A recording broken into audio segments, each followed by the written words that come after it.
lives in Germany and speaks 7 languages, 6 of which are European. She contributes to the NGO Cradle to Cradle to ensure that we leave positive ecological, economic, and social footprints in the future.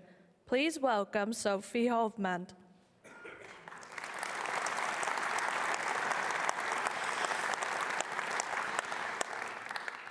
Distinguished guests, fellow millennials, ladies and gentlemen, I have been looking forward to this moment and am delighted to be in Luzern. 4 days ago, it seems like forever, the international climate negotiation in Egypt came to an end with a sobering result. In Sharm el-Sheikh, the international community finally agreed to establish a loss and damage fund to address current destruction caused by climate change, but it remains uncertain whether greenhouse gas emissions will be reduced to limit the global temperature increase in this century to 1.5 degrees, as stated in the Paris Agreement. Globally and regionally, we are confronted with multiple crises. We are in a pressing climate crisis.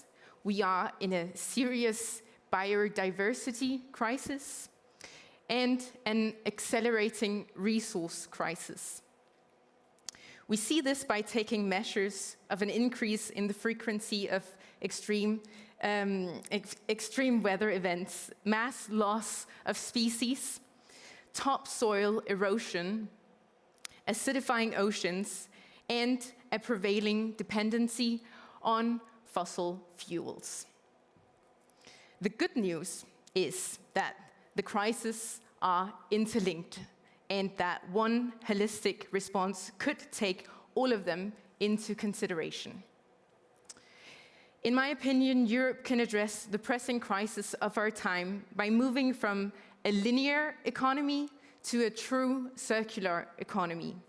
And that is an economy that closes the loops of material cycles completely and continuously.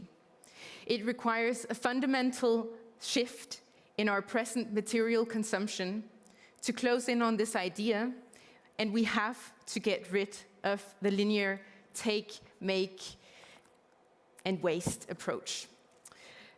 Numbers. In the EU, the generation of waste is increasing continuously. In 2020, 4.8 tons of waste were generated per capita, and this development undermines the EU's own objective of reducing its reliance on landfills.